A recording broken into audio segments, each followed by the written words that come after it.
First of all, welcome to Den of Kings, and the conversation we really hope is going to impact you. So just stick around as we chop it up on Den of Kings.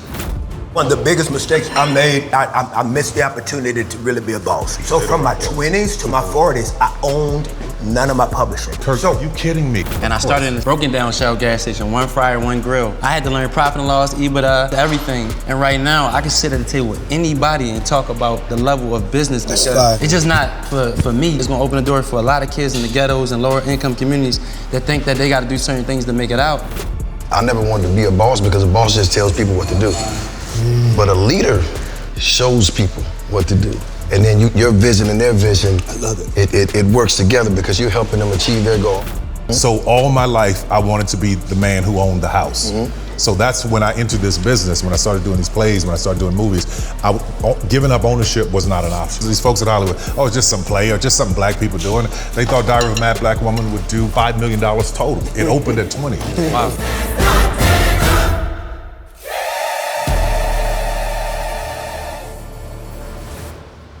Good, King. Oh, man, it smells good. Yo, you smell that, boy? What, man? What you doing?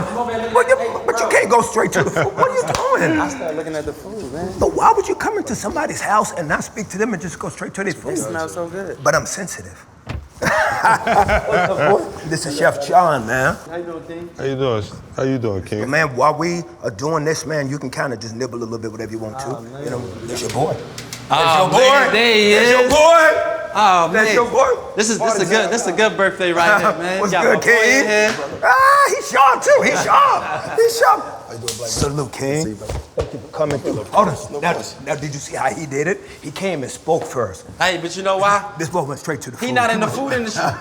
He's not in the food industry. Anyway, get on over there. Get on over there, man. What's up, my guy? Come on, man, good to see you. Hey, No, man, What you got going, man? Chef Sean, come on, man. That's Jay. Is How that you a doing? gold steak? Yes, sir. That's That's the 24 karat. Can you do a rose gold one for me? Rose gold. What? Hold on. First of all, like, how do you know about that? Like, do you know anything about cooking? I know enough.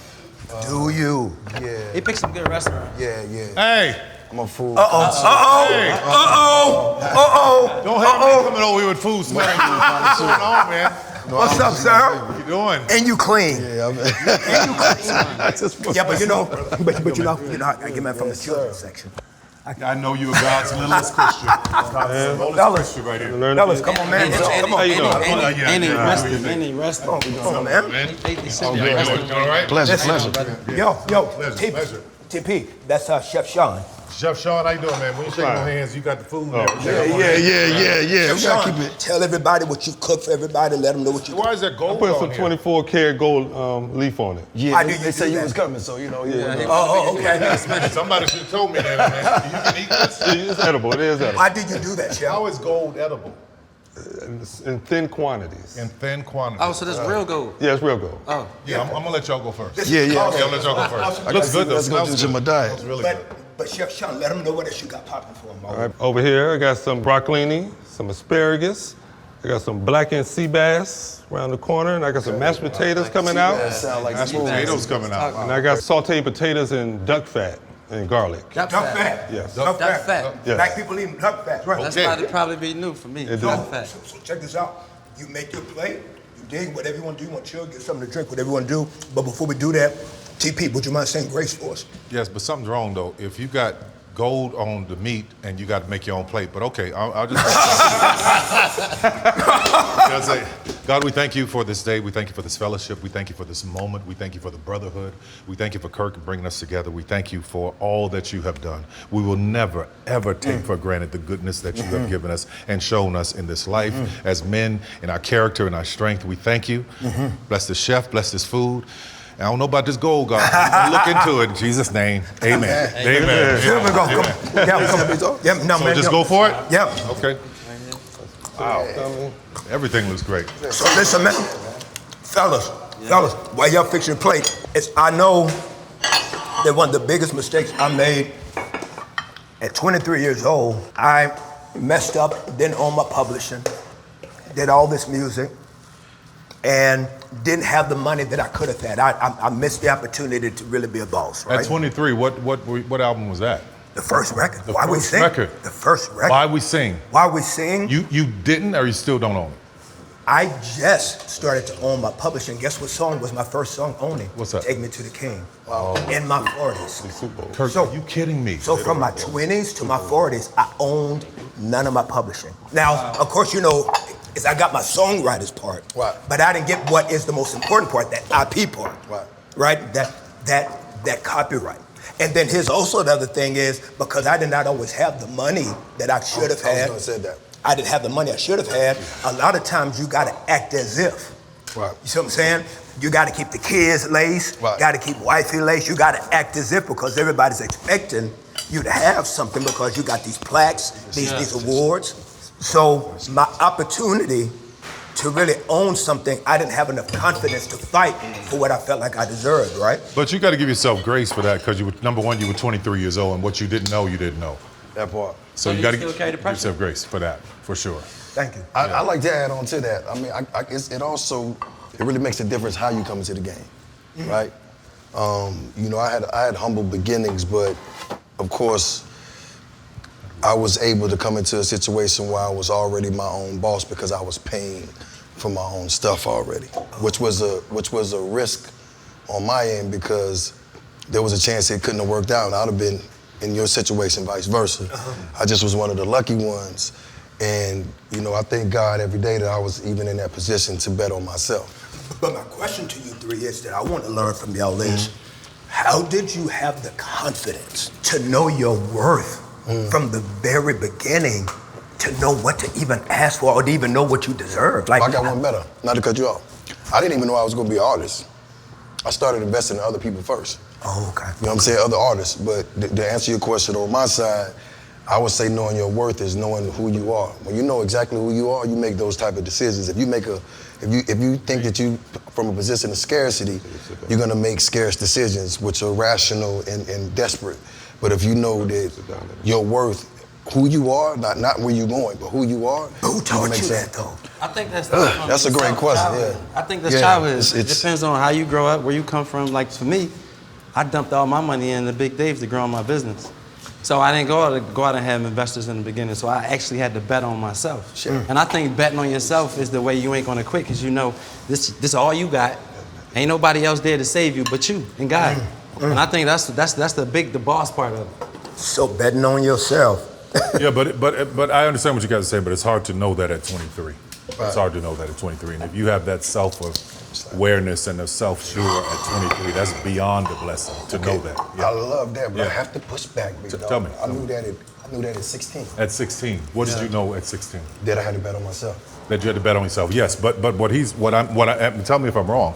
What I think you're saying is, how did you know the information? Yes. At 23, and how did you have the confidence Yes. to know what to ask for? Is what I think you're saying. Yes, sir. Well, I guess it's based on situations. Come on, let's sit down. My situation was, let's do this. My situation was dire. Like a lot of people were talented, and their path was based on their talent. But my path was based on providing. So I had to find a way. I had to believe in myself because there was no other entrepreneurs. There was an entrepreneur in my neighborhood. His name was Russell. He owned a mechanic shop. Probably did like 3 cars a year. Old guy. He was the first entrepreneur I knew because he owned some of the houses in the neighborhood. But mind you, the population was 2,500. So that's what I had to choose from, right? But the only thing that made a difference was I grew up abroad because my father was in the military. So I grew up in Hawaii, Japan. So I knew there was bigger things out there. I just had to get to it. So to answer your question is how I had to believe in myself. When my parents divorced, I was staying in a single wide trailer that's probably 2 times bigger than this table. Me, my mom, and my sister. And that was gonna be my destiny forever unless I believed in myself and done something. And that's what But I think that's what your blessing was, though. Oh, for sure. Because you moving around. Absolutely. So like me coming from West Philly, I'm in these 4 walls of the city. So your beliefs got to be a little bit different to say like, okay, like what's next? Right. Like if you don't see nothing outside of this neighborhood, for me, I just wanted to be better than what I've seen. Right.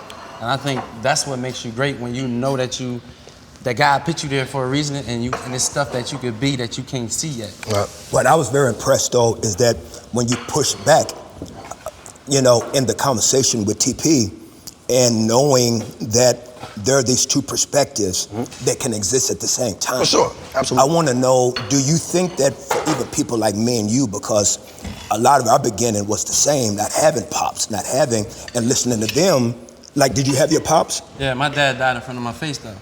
So I carry my business because of my dad. So like that was me not quitting. It's motivation. Like it been many times out of 10 years I've been growing Big Dave's that I wanted to quit. But I think about my dad's last breath and I'm like, you know what? My goal was to make my dad's name more famous than he was when he was dead and he was alive. So, you know, that was the thing in the beginning, but as you go, you start having kids, you start having things, and now the principles and the morals change why you want to do these things. But my drive was my father. That was solely the number one thing why I wanted to make it. What started for me is I didn't have the wherewithal, didn't have anybody to teach me how to do business, how to own the house, how to own stuff. But my father did in reverse. My father was there, but he was a horrible person. But the thing that solidified it for me was he was working, building houses for these white men. And he'd be so happy. He'd get his $800, he'd come home, I made my $800, but then I watched the white man sell the house for $80,000. Wow. So all my life, I wanted to be the man who owned the house. So that's when I entered this business, when I started doing these plays, when I started doing movies. Giving up ownership was not an option. I had to own everything. How did you know that's like, how did you apply? There's a blessing in being underestimated because what happened is every time I made a deal, they didn't, oh, this just some, these folks in Hollywood, oh, it's just some play or just something black people doing. They thought Diary of a Mad Black Woman would do $5 million total. It opened at 20. Wow. So when you're underestimated, you can make the best deals, right? So that's why I tell people, don't go in the room giving your resume trying to impress anybody. See what deal you can make. Go under first. Have you ever felt like the underdog, like early on? Are you kidding me? Even now, still the underdog. Really? Are you kidding me? I am still fighting for budgets. Never stop. I am still fighting to get it. Look, my white counterparts in this business. That don't shock you. No, of course not. Of course it wouldn't shock him. My white counterparts in this business get all of these. They can get 10 times, 20 times more. I have a friend of mine. They don't know we're friends. Gotten $27 million an episode to write television. What? I'm barely getting 4. What? And they're complaining about giving me 4. Right. Yeah. Facts, right? So the way they justify it is simply this. It's like, okay, well, your audience is this and you're only going to reach this, so this is what this is worth to us. And that's been my whole struggle. But I've never been a person that sat around arguing about it, trying to, I went to work, I figured it out. Right. I figured it out. I'm like, okay, so how do I get into a position where I'm not only owning, but I can move these needles along? So what I would do is say, okay, fine. You only want to give me this, but I have to hold on to ownership. And I got a lot of flack in the beginning. I want to say shit, but I don't know if I can say shit at Kirk's table. You can say shit. I got a lot of flack. It's Kirk Franklin, but he'll be Yeah, Kirk will cuss. I cursed earlier and I'm like, damn, was I supposed to curse too? I lost my whole train of thought right now. No, have you heard my mixtape? No, I had the remix. I got a lot of flack. I was still leaving it flack because people were just like, oh, the quality of work, and it's always black folk that make me go, just shut your mouth because you don't understand what you're saying. The quality of the work based on the amount of money I was able to get is phenomenal. But if I could ever get what my counterparts get, I'd show you something. Hold on. Chef, do you mind if I get some sea bass and the whole situation? Now you told us we were supposed to get our food and but I don't want to move because I'm getting schooled. You know what? That's what I'm gonna do. Go get your food. You're right. You're still rolling. Go get your food. That actually made me feel better though, that knowing that you still have your challenges at the height you are in your career. It doesn't stop. It doesn't stop. It doesn't stop. That just literally motivated me to another power. Never. Yeah. Because somebody at your statue still fighting for budgets. If we was in a room and we were just sitting there talking, I'd be like, no way. Yeah, but man. probably even more though, because if you think about it, if you wouldn't have went about it that route, you couldn't have changed culture. Yeah. Even what you put in your studio here, you seen they follow a suit. Yeah. Because you did that out of knowing that this is what you had to do to survive and to make strides when it was blocking you out. Right. Same thing with like, a lot of people, look at me as an artist, but, music has always been my talent, but business has always been my passion. That's what I wanted to do. I wanted to be a CEO. I wanted to be... See, that's that twin brain. Right. A lot of people don't have that. That twin brain that can be an artist, but also be a businessman. Break that down. That twin brain, you get both sides of your brain working. Right. That's where a lot of artists get in trouble. They only want to be artists. Y'all handle this, y'all handle that. Right. You got to have that twin brain. And listen, I get it. A lot of people don't. Twin but he brain clearly is has it. He clearly has it. Yeah. Twin brain is a bomb. For me, it's like, you know, also too, I try not to get caught up in like the artistry of it because people see you as an artist. And when you say the word boss, I look at it twofold. I'm like, I never wanted to be a boss because a boss just tells people what to do. But a leader shows people what to do. And then your vision and their vision, I love it. It works together because you're helping them achieve their goal. All these actors that he's given a platform to, Yes. that wouldn't normally have that platform, Yes. they're going through, they're living through his pain. Yes. Because That's if good. you're not, if you don't experience pain, you're not a leader. You know what I'm saying? So when you get your setbacks or your disappointments or something doesn't go through or you fail miserably in public, you have to walk around with it. That's pain. Let me tell you what I love about the table, though. What I love about the table is that you have this person building their legacy, a person that has built their legacy, and a person that has superseded That part. what we understand as legacy. And I think that there's so many levels and layers to the conversation. And, you know, for you to be at the stage that you are and get a chance to sit across from this and to be able to glean those nuggets, or the fact that you have been able to sustain in a career where we know that the shelf life is not long. Right. You know what I'm saying? 2 years, 3 years. My question is that how do you deal also with this issue of bossology and family? Didn't I just say It's because I think that the struggle that I've always trying to see is that how do you keep at bay everyone that was there from the beginning that watched you struggle and suffer, but then there's this automatic tension of what do I owe? How much do I owe back? Who do I have to bring along? How do I have to let some go? It's like bossology and family. How do y'all struggle with that tension? I fired my aunt. Right. I feel it. I fired my aunt. She said she wanted a job. She would always call, asking for money. I'm like, okay, I was sending the money. I was like, listen, I want to help you. I don't want to help you build this thing, not be welfare to you. So let me give you a job. She wasn't coming in, calling in all the time. I was like, okay, well, you got to go. Because you want me to hand you the money, but you don't want to work for it. See, that doesn't work for me. And it's the same way with my son. Like, he's 10 years old. Like, there's certain things that he wants. He has to do chores and work for it. That's right. I don't believe in giving us things that are just going to handicap us. That is the worst thing you can do. And I've had family members that I've done that to because my mother has asked me to. And when she passed away in 2009, I sent all of them letters saying, listen, you got 60 days to become gainfully employed because I'm not going to keep supporting you like this. Are you serious? 100%. They all got jobs. Yep. And it wasn't even jobs where they're making a lot of money, but it was a job. It was something else for them to do, to feel some pride in. Right. That's the same thing I would want somebody to do for me. But do you still get like the backsplash from that? You know how you said they wasn't making a lot of money, then they can look at you and say, well, why I can't have more? Why am I working next to somebody to make more than me? I have family members that got mad at me because I wouldn't give them $1 million. You know, and I asked Jay this question because I'm actually going through that right now. Wow. You know, when you start getting success, people start How old are pulling you? on you. I just turned 38 today. Today's my birthday. Happy birthday. Happy birthday. Yeah, okay, happy birthday, Ken. And I'm gonna be able to talk about this for the rest of my days. For the rest of your life. I'm sitting here with legends on my birthday. But here's the focus, though. What are you trying to do? Like, what if you're trying to build a business to carry everybody in your family through? That's one thing. Right. And if you're trying to do that, then build a business. Yeah. What that means is you got to watch the family members that come putting holes in the boat when Right. you're trying to get across the sea. Right. So sometimes you build a boat by yourself. Y'all all wait over here on the shore. Stay here. I'm building this boat. I'm gonna go over here and build this, and then I'm gonna come back and see who's worthy to coming come. on. Right. Because anybody who's gonna drag you down or Don't put holes in the that boat or try to destroy you, man, why bring them over? I had to get rid of my whole corporate. So I was in a situation 2 years ago where it's like make it or break it, right? So I was raising money.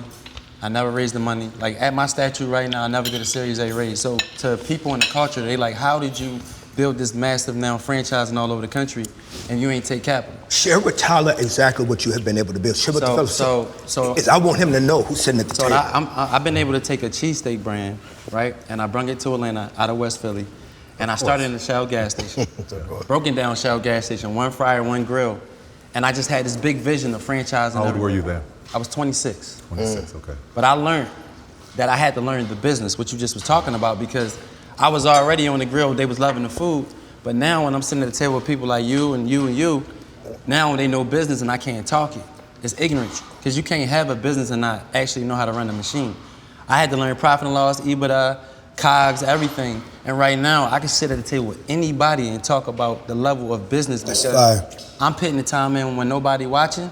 I'm on my phone, tutorials, I'm teaching myself. That's and right fire. now, I just got voted to be on the top 100 fast casual list in the country. No black man my age ever touched the list. Salute. May Let's go. 18th, I'm going to go get my award. And for me, I'm doing it for everybody. It's just not for me. This award I'm going to go get is going to open the door for a lot of kids in the ghettos and lower income communities that think that they got to do certain things to make it out.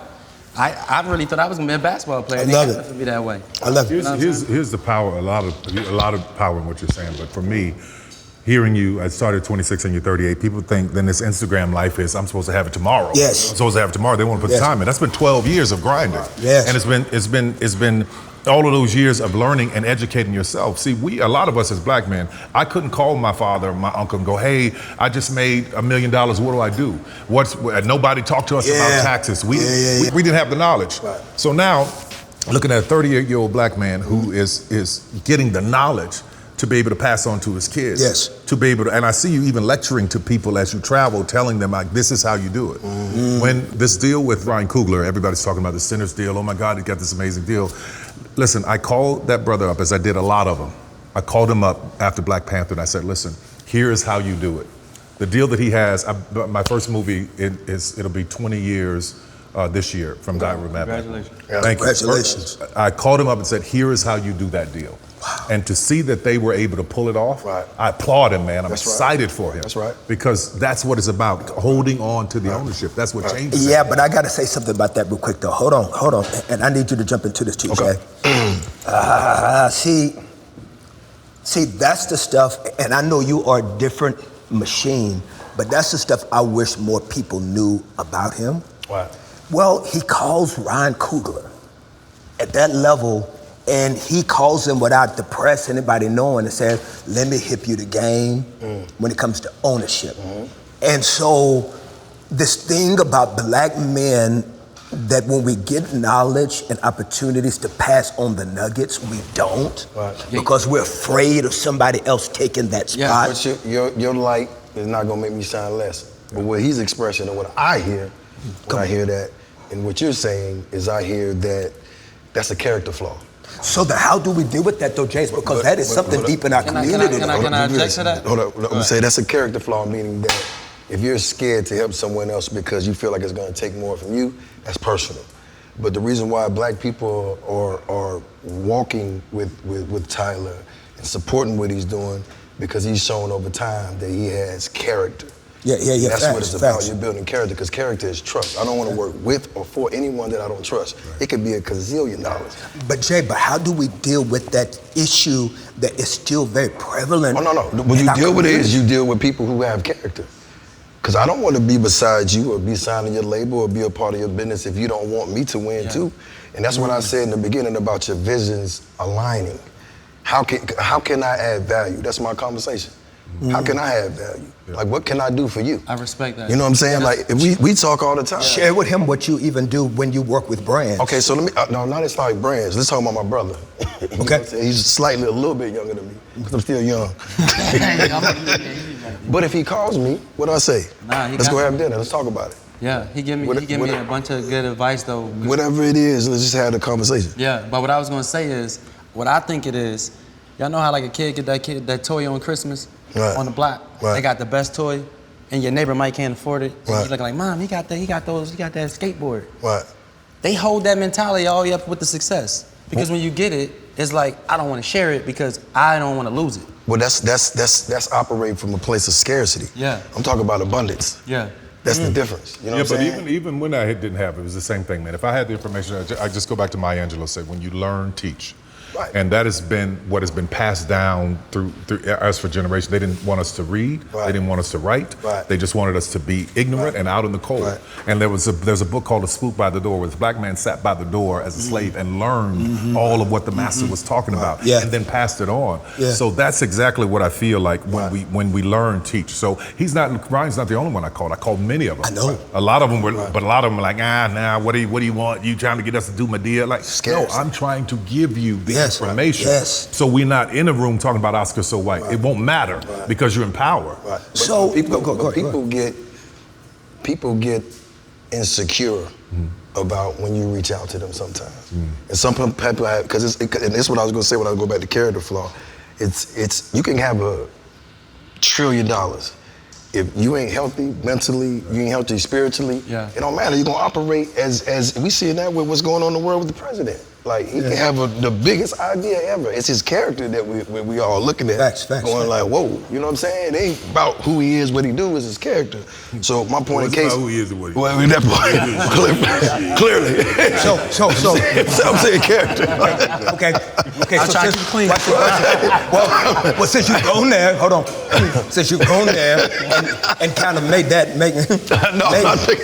connection, let's talk a little bit about mental health then with it too. Okay.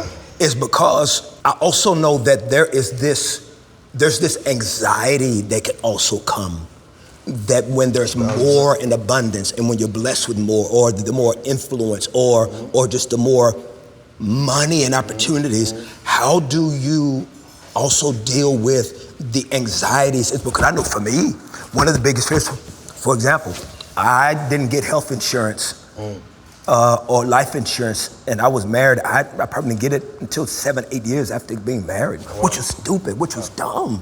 But if it's what you know, it's not stupid or dumb. It's Yeah, what you know. Did you know it? You gotta give It's yourself what you grace. know. It's what you know. If nobody taught you, Kirk, you got to give yourself some grace and be gentle with yourself in a situation. That's what I tell anybody who is like, well, I wish I'd done this. I wish I'd done it. You know, when I first started making money, man, I bought every V12 engine, like Jay said, right? I bought it all. Lorenzo's on it. I went to Stole Green drop Drive, top on bought every suit I could find, right? Steve Harvey ain't have nothing on me. But I didn't know any better. But when I started to learn and realize, and I was great, one of the greatest gifts God gave me was to be able to be friends with Oprah and Cicely Tyson and Sidney Poitier, who taught me about grace and class and standing upright and what you need to make people feel when you walk into a room. When that man walked into a room, Very kind of you. he saw us. And that's what I try to do. I try to see us, you know? And I want you to know that we are grateful because we feel like you do see us at this table. But mental health, I want to add on to that. And thank you for sharing that. Yeah. Also, too, like you said, anxiety. I think mental health is a real thing because when you're spiritually aligned, you're mentally aligned, you make great decisions for everyone else. And I think the anxiety part, what I've learned about my mental health journey, because I've been on one for 10 years, and it's serious. Really? Now, how did that start for you? I was hit rock bottom. And we can talk about that later, but I hit rock bottom, I had to figure it out, right? And what I learned along the way, and we talked about this even with people asking for stuff and all that, you just have to be in a place where you understand who you are and then what your responsibilities are and what they're not. Now, the anxiety you're talking about is real, but what I learned is you have to pour into yourself and do the things that bring you joy. You know what I'm saying? To just fulfill you, because you can't help anybody if you're empty. And it might be, it might be, to somebody else, it might be corny. I've took solo trips to Italy. That's good, Ken. By myself, with no itinerary. Hiked, walked, but journaled. How do you do it from a standpoint of when you're not financially stable? Well, that could be walking around the park right here. That's, you know what I'm saying? But that's even walking around the park. That's sitting with friends. That's going to sit with family that recharges you and don't ask you for something. That's sitting down with your grandma that you love. That's sitting down with your, somebody that you consider a mentor. That's finding mentors. That's finding people that recharge you instead of, taking away, because that's where the anxiety comes from, the uncertainty. You know what I'm saying? Because you're trying to figure things out, but you're stressful. If you're stressed out, you're making decisions, 9 times out of 10, it ain't gonna be what you needed to be at the end, because you're not thinking long game. Yeah, for sure. Yeah. Do you feel guilty ever wanting to play as hard as you work? No. No. I want to play harder. I play really hard. I could never play as hard as I work. I'm too hard on myself. Ain't no match. Like I can literally have my everything. Like I just did 2 franchises in Orlando. Right. I came home. Congratulations. Thank you. It's amazing. Yeah. I came home. I was home for maybe 5 or 6 hours, and I'm calling my team every 5 minutes. Right. And they like, bro, we got this. Not that I don't think they got it, but I know how important it is for these first boxes to work. Right. Because in the corporate structure where I'm at in Atlanta, I've mastered that. When I went to South Carolina, I've now mastered that. When I went to North Carolina, I mastered that. Now I'm in Orlando, and I'm like, listen, this is a whole different market, right? And if we land this right, we keep it moving. But the thing is, I can never get comfortable because I know the moment I take my hands off the wheel, somebody else driving the car. So let me match this though. Let me match this. I want to talk about the mental health too. Yeah. Let's go back to that. Just another part of it too is I don't think that we completely understand what is happening to us with social media. I don't think we understand. Say that louder. What is we are being torn apart mentally, dogged out, especially the nigga net. The nigga net is the worst thing I've ever nigga seen. net. The nigga net. I'm talking about the internet. Hey, I'm talking about the nigga net. The nigga net is punchlines. what we attack each other. We go after each other. We're constantly, and I don't know. I haven't seen another race do it as awful as we do to each other. True. So if you let all of that stuff in and never turn it off, and never turn off the news, never step back, never, like you say, go away, walk away from all of this stuff and the noise, like literally turn it off. I promise you, if people would just turn it off for a while, you'll see your whole mentality changes. Do you ever catch your phone down?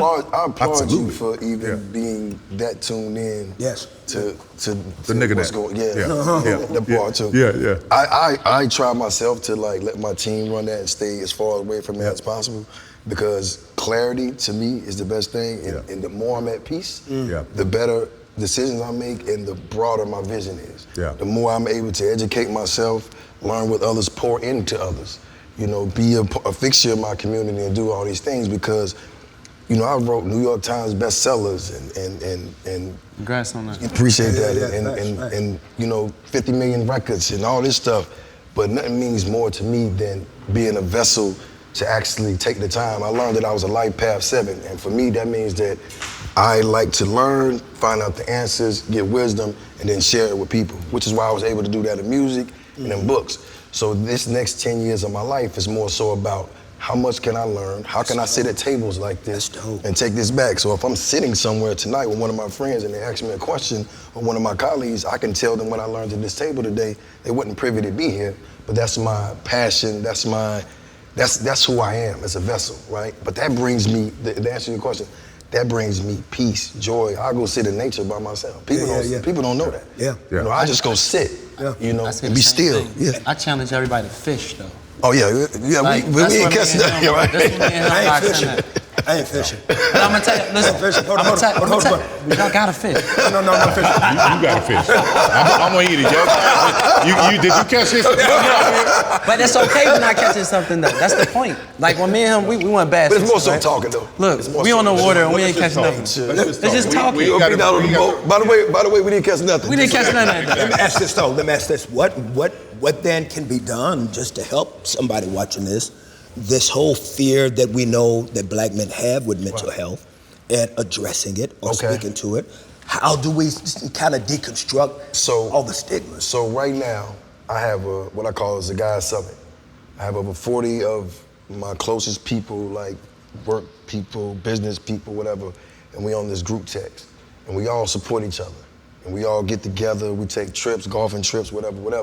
But what I've learned is this is a safe place for me to actually say what I got going on. When I was going through personal situations, a lot of these guys leaned in. It was really there. They really told me their experiences that let me know that I wasn't alone. Even with business stuff, it's like, but I think having a safe space, because women have it. They got their girlfriends, they can go talk, but having a safe space where you can talk to somebody that you can trust, and they're not gonna go back and say something to somebody else, but then for them to actually give you some type of intel or some type of data, because it's all data. I don't care what you're going through, it's all data. It's somebody that's been through it, they know how to get through it, but you gotta be able to say it wholeheartedly and transparently, like that's the safe space. Because once it comes off and it comes out, it's less stressful. But my ego gotta let me receive it, though. But see, listen, hold on, wait, I'm stopping right there, bro. A bad day for the ego is a great day for the soul, my brother.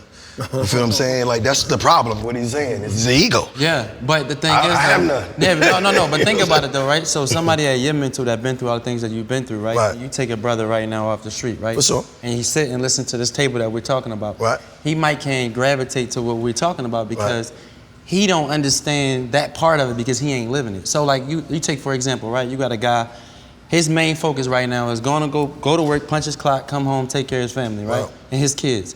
his friends, he might got a friend that he grew up with and a friend that he worked with. Right. The friend that he grew up with is entitled to him differently than the friend that he worked with, because the friend that he grew up with may know him personally to know his flaws. See, I feel like when it comes to men, like right now, you could know something personal about me, and you could use your words on my flaw, and I'd be scared to talk to you at that point.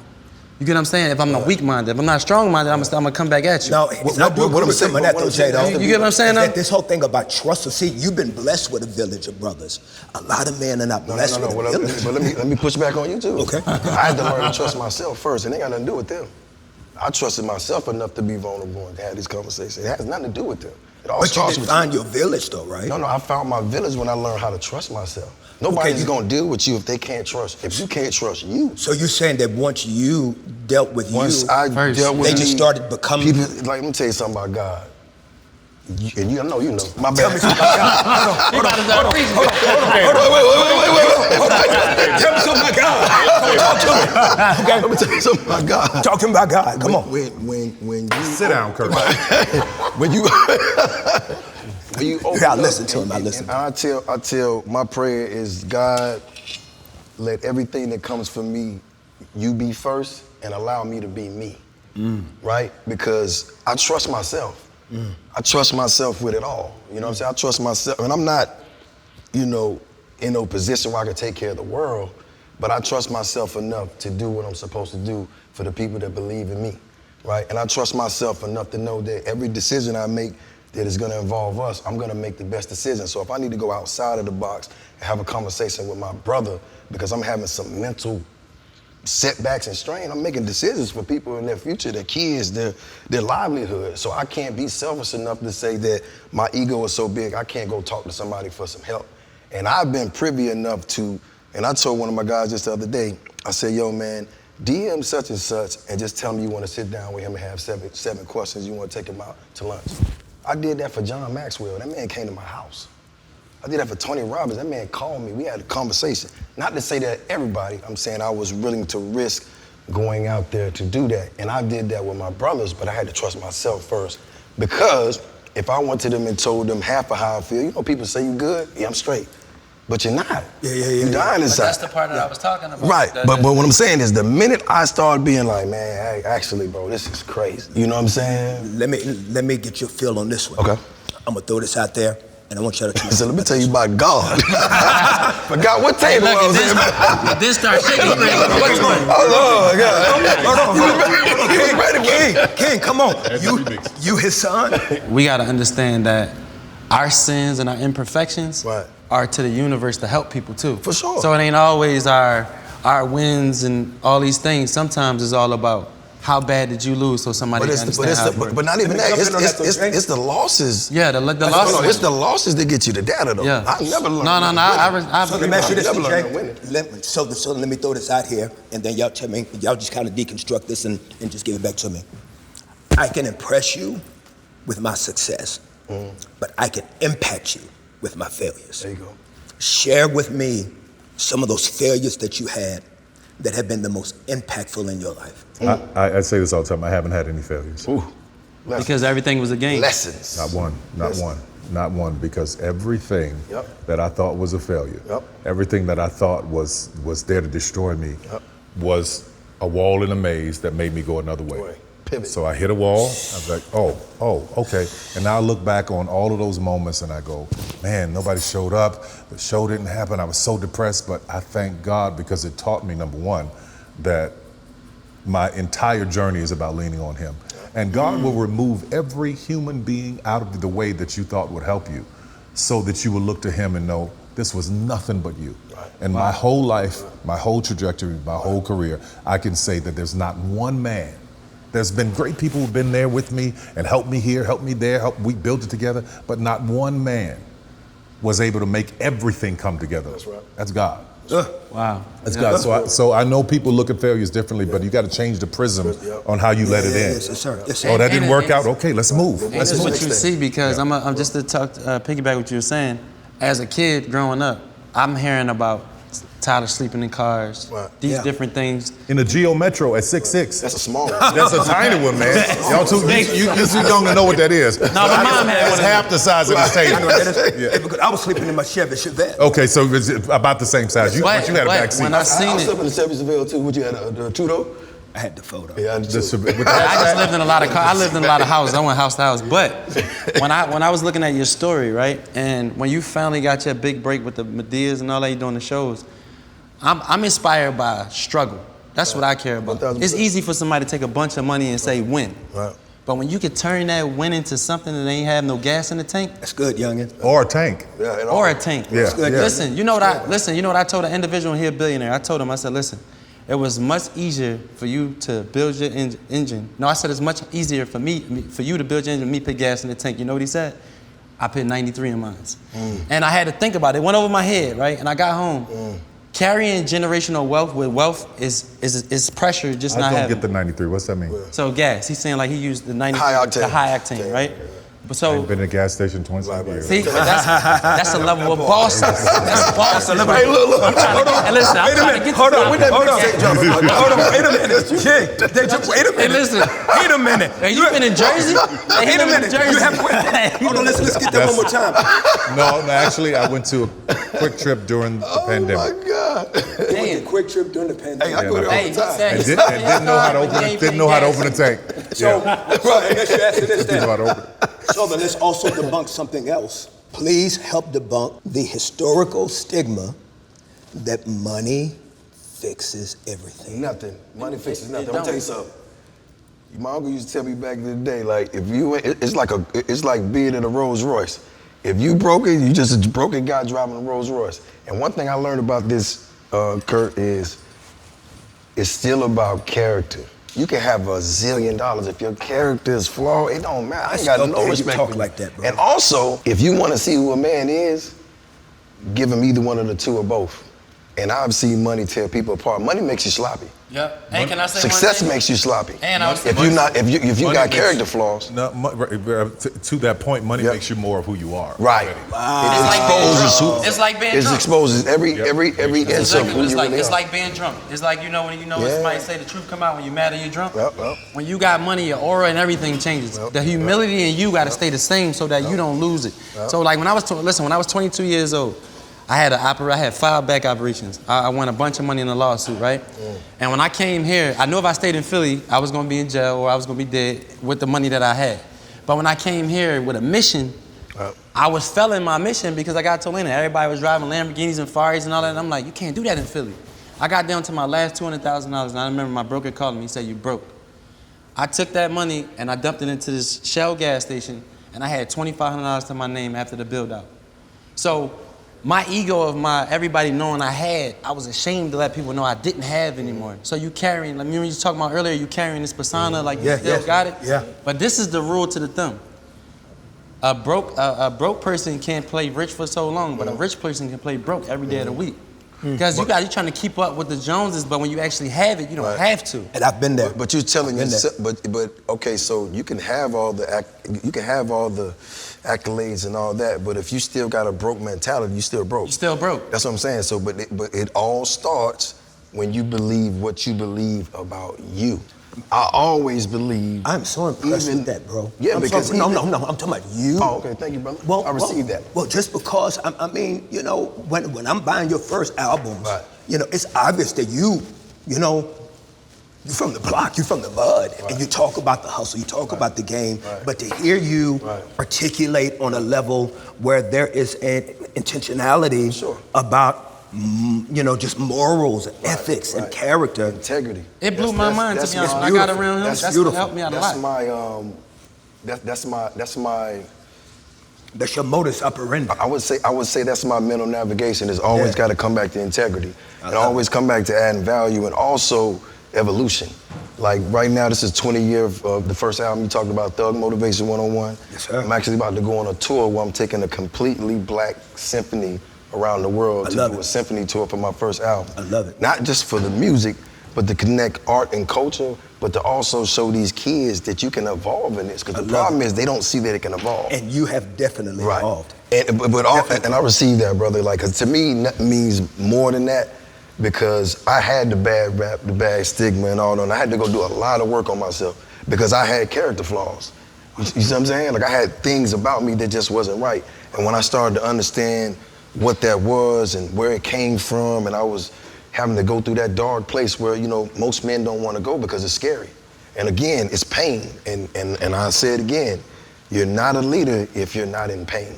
You saying you had to fire your auntie, that's still pain. He can sit up here and say it wholeheartedly, but it hurt him to some extent. You know what I'm saying? No. If you say, Tyler, you cold, man. Tyler, you cold, man. What hurt me is that you would try to take advantage of me. That's what I'm saying. And take my money and not even want to show up and do the right thing for it. But what I'm saying is, at some point of it, it hurt. Yeah. I believe we are vessels, though. All of us are vessels, right? So, like, I feel like, you know how like you be like, oh man, I got a big blessing. That blessing wasn't for you. That blessing was for the people to see. Like you just said, 20 years, you changed your whole persona, right? But they needed to see you go through that. Because the same, like right now, whatever age group that watched you all the way up to right now, you got a different part of who Jeezy is. Like, who is this guy? But see, the thing about it is I never ever really let anyone box me in because I knew who I was beforehand. I came from, like I said, I lived abroad. You know, my sushi game was crazy when I was a kid. You know what I'm saying? Like, you know what I'm saying? My chopstick game is insane, my guy. Crazy. And I saw beaches, I saw different cultures, I saw people. My parents got divorced and I got put right back in Georgia. And I'm like, what in the hell? And I had to figure out how to get me, my mom, and my sister out of that, right? And I went through a lot of things. I lost a lot of people. If we ever sat down one day, I'll tell you some things that'll make a grown man cry. Yeah. But the thing that kept me aligned and going where I was going, and still to this day, which is why I understand you still go through it, because I do, is that this is my purpose. This is who I am. I always consider myself a leader, and I know that there's gonna be pain. And the person who endures real pain is able to lead far. Yeah. Let me close this out, fellas.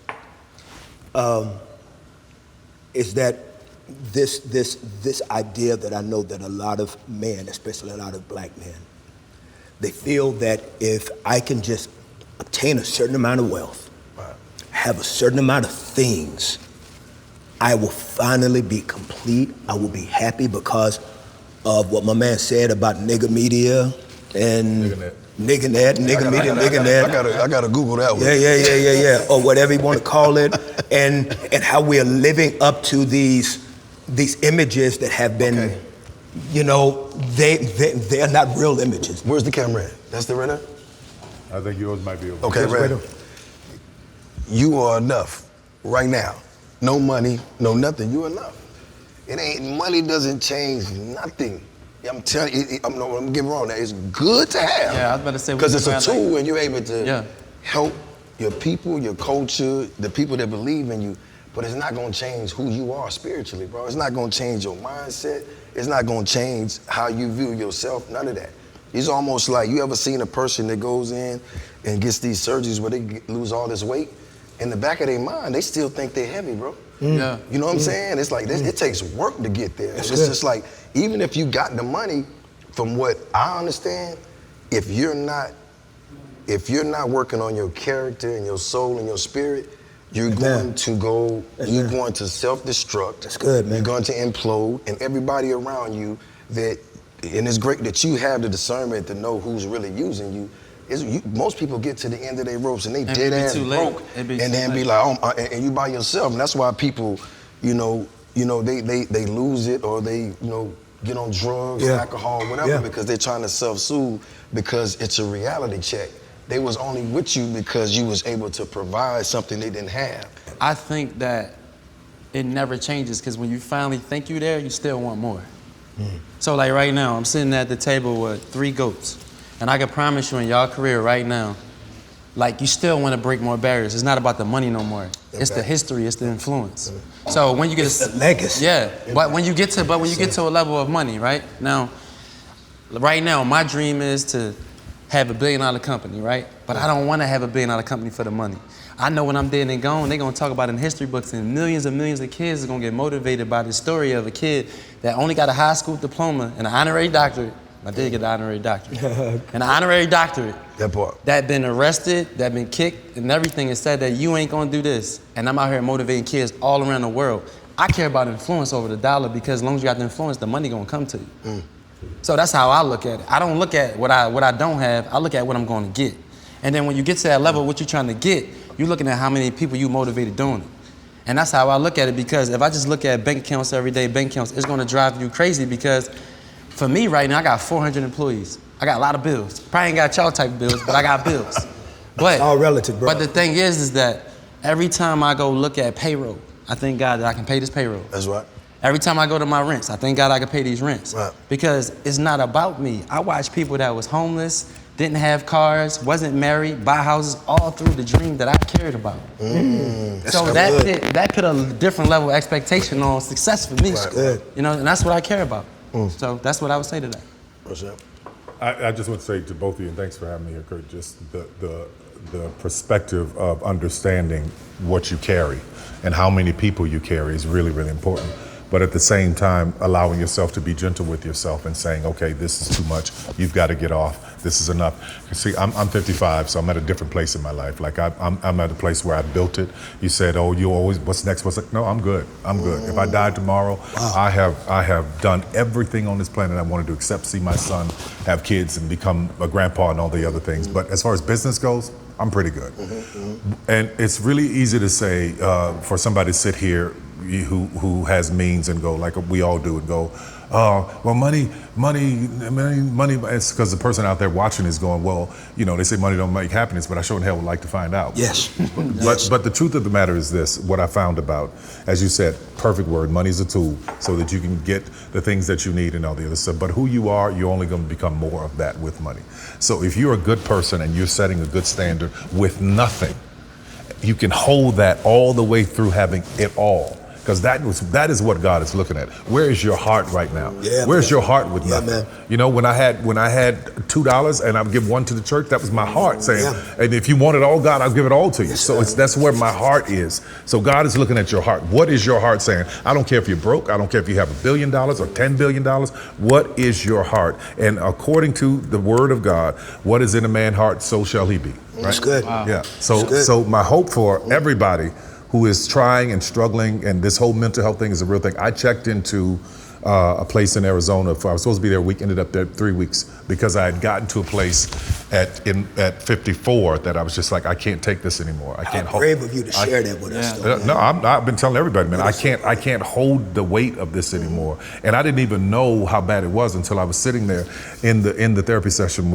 and I was describing to her what most men go through. It's like, I just feel like I'm holding everything and it's just too much and it's breaking and I've got all these people dependent on me and I can't handle it right now. I can't handle it. The things I used to do, all the tools that worked before, me praying, me going to church, me going to nature, me getting away, me walking with my son, me going to the beach, going to the island, doing all this stuff, none of that was working.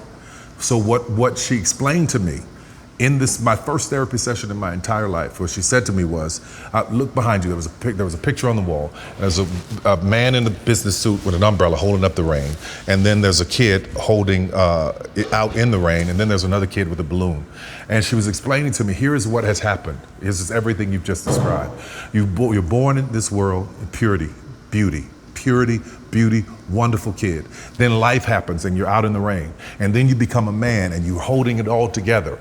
And what happens is that man starts to break. He can't handle it anymore. Jeez. And you're young, my friend. Just hold on. Just hold on. It'll show up. Jeez. And when it does, what she's saying, what you have to do is go back and get that child that's out in the rain. Yep.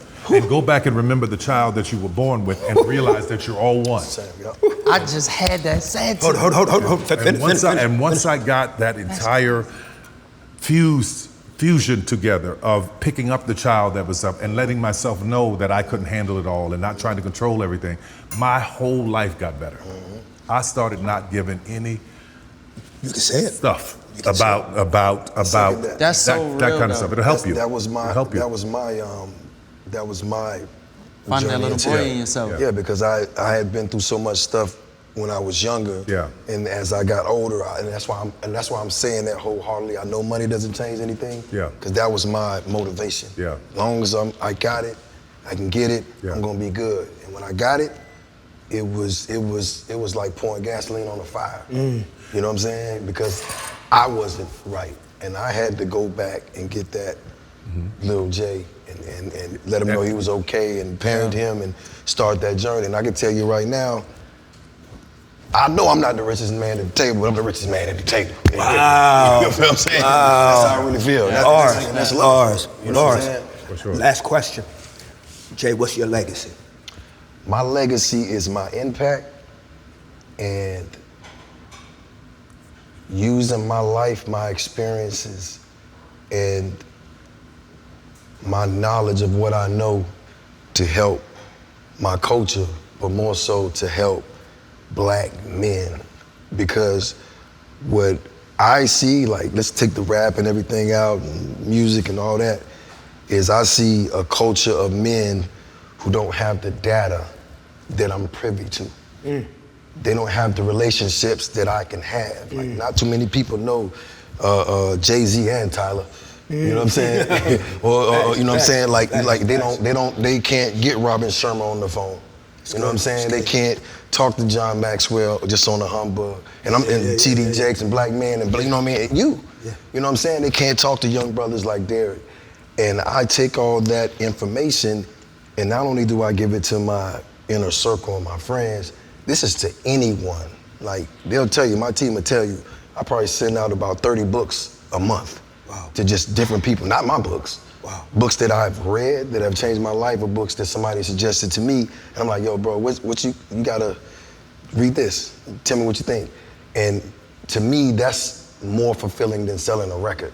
Wow. You know what I'm saying? That's more fulfilling than being on the stage, because I've probably got 3 or 4 texts since I've been here with people saying, man, I just appreciate you taking the time to hear me out and to, you know, to suggest things. And sometimes it's just a ear. So if you ask me what's my legacy, it's how much impact can I have in this time while I'm on this earth, and how much impact can I have when I'm gone, because I've lived full and I've died empty. You know what I'm saying? D, what's your legacy? I think my legacy is my purpose. I gotta be purpose first, because I feel like if I'm chasing something just so everybody can clap and feel good about it, I'm not doing it for myself purpose. So for me, my kids, my son, he was born on the same day my father passed away. I used to spend July 6th every single year, tears, I would get in a deep depression and everything. And then 2021, my son came on the day my dad died. So I was able to redirect what my legacy really is. My legacy is for my kids and for the people that's watching me build, but I also want people around me to be bosses. So like, I got 3 people that I gave equity to in my company that started with me in the early days, right? Two of them was 2 big guys, John and Luke. I never seen myself hanging around guys like this in my life, but they became family. So when I look at purpose and I look at legacy, I'm looking at what they can be too for their families, because that's how I create my legacy. I love it. So that's what I really care about the most. I care about my soldiers actually being able to provide for their soldiers so that they can provide more family, more wealth, more happiness. Because at the end of the day, I'm 38 today, but yesterday I had a dinner and I was sitting there looking, and I'm like, am I wrong for this big gap that I have with my family right now? Because the things that I used to do and I used to have fun with ain't the stuff that I do now. That's okay though. Yeah, and that's why I asked you that, because I'm like, am I feeling wrong for this? Give yourself some grace, man. I don't go to these places, I don't do these things, because That's okay. I know right now, people tell me all the time, why you be sitting in your backyard all the time looking at the golf course? I said, because you know why? When a black man go hang outside with nothing to do, ain't nothing but trouble. And if I fell right now, it's millions of kids my age right now that's watching me right now are not gonna have hope no more. So I'll sit there and be okay with sitting there, because I understand what I'm building. Fun to me may not be fun to you, but what I see is clarity. And I think that's what we gotta look at, the clarity of your purpose and what you wanna do in things. When you're doing stuff foggy, you're just doing it because you want your name in the media. I want purpose. Like, I done been all in the media and all these things, but I said, listen, if I was a 38-year-old white kid, right, with all these things I have going on right now, I would already be globally known, right? And I used to beat myself up. Why am I not working harder? What are they blocking me out? What am I doing wrong? Is it my tattoos? I had dreads. I cut my hair. Is it all these things? And I say, you know what? God saves the best for last. And right now, I'm having a hell of a season right now that I can't even believe I'm having. So purpose first before you chase anything else. That's that part. TP, what's your legacy? For me, it's clear. It's about all of the people that I've touched. When I'm dead and gone, like how many people that I moved, that I inspired. For my 50th birthday, I had 50 friends write me letters to tell me how I've touched them or impacted them. It's fire. And it's in my estate that if I'm not here, when my son turns 50, that is given to him with the question of, are you living up to your father's legacy? So people will forget your name, they'll forget all the things you did, but they'll never forget how you made them feel. So everybody that I come in contact with, be it at the studio, working, I don't care if it's people who think they're doing jobs that doesn't even matter. If I see them and I look at them and I know that they're okay and they know that I see them, they know that I'm fighting for them, then that's my legacy. How did I make the people feel? How did I leave the world? That's amazing, bro. Yeah. Thank you, brother. I appreciate it. I hope that there's some brothers that What watch. about you, though, son? Yeah, Thank you. Thank you. I appreciate that. You know, I would love for my legacy to be that I did everything I could to show the culture that God works.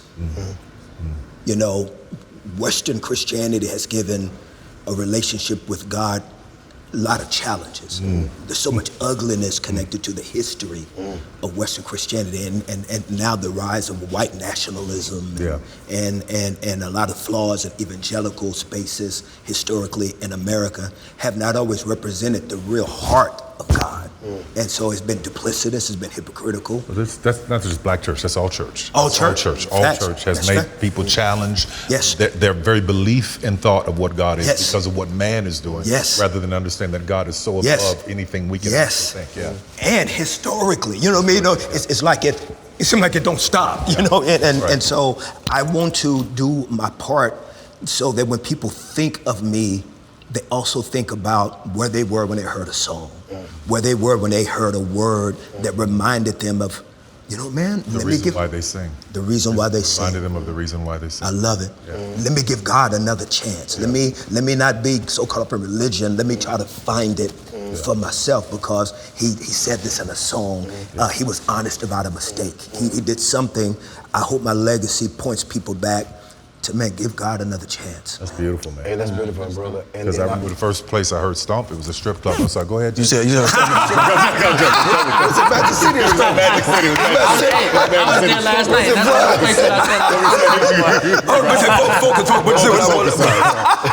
Don't edit that out. But I want to thank all y'all brothers for your time and your energy and just your vulnerability. This has been amazing. But to your point, brother, you know, you're showing us that God is real, because you put, this is like my brother right here.